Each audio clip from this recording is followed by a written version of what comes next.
खेत था। सबसे पहले तो घर पे सब लोगों को कन्विंस करना था कि नहीं ठीक है, हम फ़िश फार्मिंग कर सकते हैं। फ़िश फार्मिंग मैंने इसलिए और चूज़ किया है कि उसका स्केलेबल का कोई हाइट नहीं है, आप एंडलेस।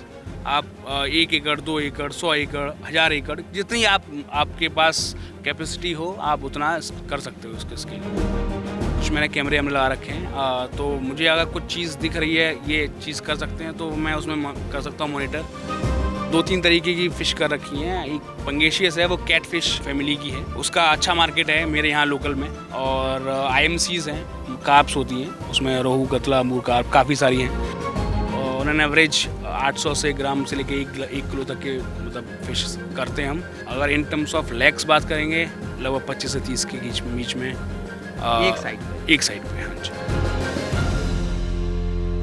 एक इंजीनियर बड़ी-बड़ी जगहों पे नौकरी करता है, मुंबई में, नोएडा में, और आज भी वो अपनी जॉब में हैं, वर्क फ्रॉम होम कर रहे हैं, लेकिन उनको शौक़ है खेती किसानी का और उन्होंने शुरू की है फ़िश फार्मिंग। अब एक इंजीनियर अगर फ़िश फार्मिंग करेगा तो उसका जो तरीका होगा वो थोड़ा-सा हाईटेक होगा। पूरे यहाँ पे कैमरे लगा रखे हैं और वो घर से भी देख सकते हैं और यहाँ पे कभी-कभी आते हैं और यहीं से अपनी मीटिंग भी करते हैं, गूगल पे, ऑनलाइन सारी चीज़ें। हमारे साथ हैं मैनपुरी में करहल जो तहसील है, वहाँ के नगला आनिया में रहने वाले निशांत यादव जी। निशांत से जानते हैं कि इंजीनियरिंग के साथ-साथ ये फ़िश फार्मिंग कैसे मैनेज करते हैं और किसमें ज़्यादा कमाते हैं। निशांत, आपका बहुत-बहुत स्वागत है। Thank you. सबसे पहले ये बताइए, अब नौकरी इंजीनियर की अच्छी लग रही है या मछली पालन अच्छा लग रहा है? एक्चुअली क्या है कि मैंने स्टार्ट तो इसीलिए किया था कि मैं नौकरी को रिप्लेस कर सकूं। लेकिन जब दोनों चीज़ें मैंने हो रही हैं मेरे साथ यहाँ, तो ठीक है, दोनों चीज़ें साथ चल रही हैं। फ़िश फार्मिंग से क्यों, कैसे जुड़े? बड़े शहर में लोग जाते हैं, वहाँ पे नौकरी करते हैं और उनको थोड़ा गांव वापस आना मुश्किल लगता है और आके इस तरीके का काम करना। आपकी यात्रा कैसी रही? कैसे आप यहाँ पे जुड़े? एक्चुअली मैंने स्टार्ट करने का आइडिया मुझे तब से आया जब मैं कोविड में था। तो मैंने कोविड में देखा कि और सारी इंडस्ट्रीज़ कोलैप्स कर रही हैं apart from this food industry और जो खाने की चीज़ें हैं। तो मैंने काफ़ी कुछ चीज़ें ट्राई की एग्रीकल्चर में, एलोवेरा हुआ और कैप्सिकम हुए। बट मुझे वो ये फ़िश फार्मिंग ज़्यादा फ्रूटफुल लगी और थोड़ा सा टेक्निकल लगी, तो कुछ हटके था, इस वजह से मैंने ये फ़िश फार्मिंग को चूज़ किया। मेरे पास लैंड सफिशिएंट था, तो मैंने इसलिए फ़िश फार्मिंग चूज़ किया। इनिशियली कुछ दिक्कतें रहीं, मैं कहूँ कुछ नहीं, काफ़ी कुछ दिक्कतें रहीं, लेकिन over the period of time सारी चीज़ें सॉल्व होती गई। कैसे इसको स्टार्ट कैसे किया? क्या-क्या चैलेंजेस थे? तो इनिशियली तो मैंने फ़िश फार्मिंग यूट्यूब्स और ऑनलाइन मटेरियल से ही देखा। फिर कुछ इंस्टीट्यूट्स थे जो टेक्निकल ट्रेनिंग देते थे कि how to start fish farming, आप मछली पालन कैसे शुरुआत कर सकते हैं। कुछ मैंने चीज़ें पढ़ी, कुछ समझी, कुछ आधा अधूरा कुछ समझ में आया। लेकिन इनिशियली जब कहते हैं ना कि कुछ भी चीज़ स्टार्ट करने से पहले काफ़ी चीज़ें दिक्कतें होती हैं, तो मेरे साथ भी हुई कि एक खेत था। सबसे पहले तो घर पे सब लोगों को कन्विंस करना था कि नहीं ठीक है, हम फ़िश फार्मिंग कर सकते हैं। एक नॉर्मल ट्रेडिशनल खेती के साथ साथ उस खेती को हटा के उसमें एज़ अ सिर्फ पॉन्ड खुदवा रहे हैं। तो कुछ लोगों का ये था कि अरे तालाब क्यों खुदवा रहे हो, खेती अच्छी खासी चलती है ना, गेहूँ, धान और आलू, नॉर्मल जो ट्रेडिशनल कन्वेंशनल खेती होती हैं वो होती हैं। काफ़ी टाइम लगा कन्विंस करने में, 4-6 महीने तो लगी घर वालों को। फिर लगा कि नहीं ये ठीक है, मैं इसमें कर सकता हूँ। तो मेरा एक इस फर्म में पार्टनर है, मेरे बुआ जी का बेटा है, वो आईआईएम से पास आउट है। तो हम दोनों का था कि ठीक है कुछ स्टार्ट करते हैं। और ये फ़िश फार्मिंग मैंने इसलिए और चूज़ किया है कि उसका स्केलेबल का कोई हाइट नहीं है, आप एंडलेस। आप 1 एकड़, 2 एकड़, 100 एकड़, 1000 एकड़ जितनी आपके पास कैपेसिटी हो, आप उतना कर सकते हो उसके स्केल। इसलिए मैंने इसको चूज़ किया। लेकिन बहुत इनिशियली में बहुत सी दिक्कतें ये आई कि कितना गड्ढा गहरा करवाना है आपको, पानी किस लेवल पे होना चाहिए, कौन सी फ़िश करेंगे आप, मार्केट क्या होना चाहिए, फ़िश आप प्रोक्योर कहाँ से करेंगे, जो सीड है मतलब बच्चा है वो कहाँ से लेंगे। ये कुछ बेसिक दिक्कतें थी और बाद बाकी टेक्निकल दिक्कतें वो तो हर प्रोजेक्ट में आती हैं, वो इसमें भी आई थी। लेकिन ठीक है, over the period of time लोगों से जुड़ के, लोगों से पता करके चीज़ें सॉल्व हुई। तो आप जब जॉब में रहते हैं तो यहाँ की कुछ चिंता रहती होगी या रहते तो आप घर पे ही हैं, तो बैलेंस कैसे करते हैं इसको? क्योंकि वहाँ भी आपको टाइम देना होता होगा, इसका भी एक अपना पंक्चुअलिटी होती है। हाँ, आप सही कह रहे हैं कि जॉब का जो टाइम है वो फिक्स 8 आवर्स हैं, 8 घंटे आपको जॉब में देने हैं।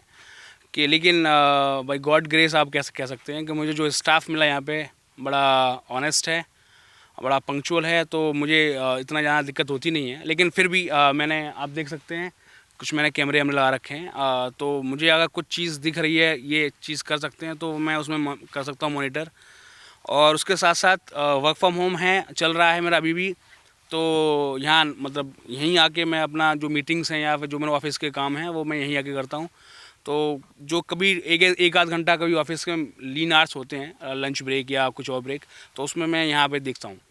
तो इसलिए ऐसे वर्क फ्रॉम होम में कारण होने से मैं दोनों चीज़ें मैनेज कर रहा हूँ। ये कौन सी जो मछलियाँ हैं, कौन सी किस्म की मछलियाँ आप यहाँ पे पाल रहे हैं, कौन सी प्रॉफिटेबल हैं, कि क्या कुछ अलग अलग आपने की है मार्केट के हिसाब से? यहाँ मैंने अभी 2-3 तरीके की फ़िश कर रखी हैं। एक पंगेशियस है, वो कैट फ़िश फैमिली की है। उसका अच्छा मार्केट है मेरे यहाँ लोकल में। और आईएमसीज़ हैं, कार्प्स होती हैं, उसमें रोहू, कतला, अमूर, कार्प काफ़ी सारी हैं। तो वो और मैंने यहाँ पे कर रखी हैं। तो मैंने बेसिकली अभी 2 फ़िशेज़ हैं, 2 स्पीसीज़ हैं फ़िशेज़ के। तो वो उनके यहाँ highly recommended, highly demanded fishes हैं, इसलिए मैंने यहाँ पे वो कर रखी हैं। तो लेकिन इसका मतलब फंडा अलग अलग है। आईएमसीज़ जो हैं, कार्प्स हैं, वो साल में आप प्रोडक्शन 9 महीने या 10-11 महीने बाद ले सकते हैं। मतलब वो एक 10-11 महीने बाद मार्केटेबल साइज़ की होती हैं, आप तब बेच सकते हैं। पंगेशियस फ़िश क्या है कि वो थोड़ा जल्दी ग्रो करती है, तो आप 6 महीने में आप उसका प्रोडक्शन ले सकते हैं। तो मिक्स एंड मैच टाइप का है। तो दोनों तालाबों में, एक पीछे तालाब है उसमें भी मैंने कुछ आईएमसीज़, कुछ पोर्शन और कुछ पोर्शन पंगेशियस का कर रखा है। जी। निशांत, ये चूँकि आप एक युवा मछली पालक हैं, आप के को देख करके अगर कोई युवा आना चाहता है इसको, तो उसको स्टार्ट कैसे करना चाहिए? क्या क्या चीज़ों को सावधानी रखनी चाहिए? और ख़ास करके उन युवाओं को जो, जैसे आप सोशल मीडिया से प्रभावित हो के आपने मछली पालन शुरू किया, तो वो लोग भी सोचते रहते हैं, तो उनके कि वो जो ज़िंदगी है, जो सोशल मीडिया की जो रील्स में मछली पालन और हकीकत में मछली पालन में क्या अंतर होता है, इसको थोड़ा विस्तार से बताइए। सोशल मीडिया और जो आप कहें ओपन इंटरनेट पे जो डला हुआ है, उससे काफ़ी कुछ हटके होता है। उसमें तो ऐसा दिखता है कि आपने फ़िश फार्मिंग स्टार्ट की, गड्ढा किया, तालाब बनाया और आपने बच्चे डाले और आप 6 महीने बाद लग पड़ती है। ऐसा नहीं है। आपको आपको इन डेप्थ नॉलेज लेनी पड़ेगी। इधर वो टेक्निकल हो कि आप कौन सा फीड खिलाएं इनको, किस प्रोटीन का खिलाएं, किस साइज़ पे कितना वेट, कितना डालना है फीड, आपको वो सीखें आप। क्या क्या इंपॉर्टेंट चीज़ें हैं कि क्या क्या डिसीज़ होती हैं फ़िश को, वो आप जो बायोलॉजिकल टर्म, मतलब बायोलॉजिकल आप बोल सकते हैं कि डिपार्टमेंट है, वो आपको थोड़ा सा, अगर आप बहुत पढ़े लिखे नहीं हैं तो आपको वो बेसिक तो कुछ कुछ सीखना ही पड़ेगा कि मछली को क्या बीमारी अभी है और ये किस दवाई से ठीक होगी। आप इसको एक नोट डाउन कर लें कॉपी पे कि ये दवाई आती है। तो मेरा इन क्रिस्प कहना ये है कि आप जब तक आपको फुल और मतलब काफ़ी नॉलेज ना हो, सिर्फ और सिर्फ सोशल मीडिया या गूगल पे या यूट्यूब पे डले हुए हैं कि फ़िश फार्मिंग से इतना कमाएं, उसमें ना आए। आप पूरी प्रॉपर नॉलेज लें। प्रॉपर नॉलेज किसी तो नुकसान हो सकता है। हाँ जी, किसी एक्सपीरियंस फार्मर जो 3-4 साल हैं तो उसके साथ करें तो बेटर रहेगा। हाँ जी। आप कौन सी योजनाओं का लाभ ले सकता है जो एक युवा अगर कुछ सरकार से कुछ लेना चाहता है, तो आप उसको क्या सजेस्ट करेंगे? आपने किससे कैसे आपने मदद मिली है? मैंने अभी ये सारे मेरे सेल्फ फाइनेंस थे, मैंने नहीं ली, लेकिन मैंने एक स्कीम जो कि PMMSSY प्रधानमंत्री मत्स्य संपदा योजना है, उसके अंडर मैंने एक पॉन्ड अपना कंस्ट्रक्ट कराया है। वो बायोफ्लॉक अर्दन बायोफ्लॉक ना बोल के इसको तारपुलिन बायोफ्लॉक बोलते हैं हम, उसके अंडर कराया है। उसके अंडर काफ़ी स्कीम्स हैं। अगर आप लोग चाहते हैं, जिसके पास खुद सेल्फ फाइनेंस की दिक्कत है, तो गवर्नमेंट की PMSSY के थ्रू कर सकता है वो। जी। अब ये बताएं कि एक तो IM के हो गए मैनेजमेंट वाले, आप हो गए इंजीनियर, तो आप दोनों ने इसमें क्या खास किया है? वो भी आते हैं यहाँ पे, कितना समय दे पाते हैं? जी, वो बेंगलोर में है पोस्टेड, रहते मुंबई में हैं। अब वो once in a while means 6 महीने या 4 महीने में कभी आते हैं, विज़िट करते हैं। बाद बाकी देखने के लिए, मॉनिटर करने के लिए कैमरे हैं, तो वो भी करते हैं। बेसिकली उनका पार्ट क्या रहता है कि कहाँ एक्सपेंड करना है, हमारी 1-2 साइट्स और हैं, कहाँ एक्सपेंड करना है, कितना एक्सपेंड करना है, कैसे करना है, और ऑपरेशंस कह सकते हैं, ऑपरेशंस मैं दिखता हूँ मोस्टली, कहाँ कैसे करना है वो मैं दिखता हूँ। इन्वेस्टमेंट वो ना इन्वेस्टमेंट भी हम दोनों की है, लेकिन मतलब बेसिकली प्लानिंग कह सकते हैं, अपना प्लानिंग जो है वो उनका है, एग्जीक्यूशन मेरा रहता है। अच्छा, हाँ जी। तो अभी अभी कितने तालाब हैं, कितने एकड़ में आप काम कर रहे हैं? अभी ये जो आप देख रहे हैं ये लगभग 2 एकड़ का तालाब है। हम्म, हाँ जी, यहाँ मैं कर रहा हूँ बस तो बस। टोटल कितनी साइट्स हैं आपकी? आज 3 साइट्स हैं, टोटल कितने एकड़ में कर रहे 10 एकड़ करीब, सॉरी। हैं? 10 एकड़। हाँ जी। तो 10 एकड़ में आपकी मछलियाँ हैं, साल में कितनी की मछलियाँ पैदा कर लेते हैं, बेच लेते हैं? सारे साइट्स की अलग अलग रहता है। यहाँ इस साइड पे खड़े हैं तो हम यहाँ की बात करते हैं। यहाँ 2 एकड़ में है, तो लगभग इसमें 25 से 26 हज़ार फिशेस स्टॉक कर रखी हैं। ठीक है, तो ऑन एन एवरेज 800 से ग्राम से लेके 1 किलो तक के मतलब फिश करते हैं हम। तो अगर इन टर्म्स ऑफ लैक्स बात करेंगे तो लगभग 25 से 30 के बीच में एक साइड पे? हाँ जी, कर सकते हैं। तो और अगर अगर मैं कहूँ कि आप इंजीनियर की नौकरी करते हैं और ये मछली पालन है, पैसा कहाँ ज़्यादा मिलता है? देखिए, एक जॉब होती है, और ये मेरा खुद का बिजनेस है, तो लेकिन यहाँ हेडेक्स भी खुद के ही रहते हैं। मतलब तो मोनेटाइजेशन की अगर बात मोनेटाइजेशन की बात ये, अगर हम स्केल कर देंगे इसको, नो डाउट, तो बिजनेस अभी आज की डेट में जॉब में ज़्यादा पैसा है या इसमें आपको ज़्यादा संभावनाएं दिख रही हैं? इसमें कितना हो जा रहा है मछली पालन से? साल का टर्नओवर कितना होगा? टर्नओवर लगभग हो जाता है 50 करीब। हाँ जी, टर्नओवर, लेकिन प्रॉफिट इन टर्म्स ऑफ लगभग 10 टू 20 करीब। नौकरी से फिर भी अच्छा है, गांव में आप हाँ, घूम हाँ, रहे हाँ। हैं, धूप में जो ये है आप आपकी, देखिए बिल्कुल अपने गांव में घूम रहे हैं और अच्छा बिजनेस कर रहे हैं, दोनों चीज़ें कर रहे हैं। हाँ, मतलब बिजनेस के साथ साथ एक्चुअली मेरा एक एम ये हुआ था कि मैं दूसरे लोगों को एम्प्लॉयमेंट दे सकूँ।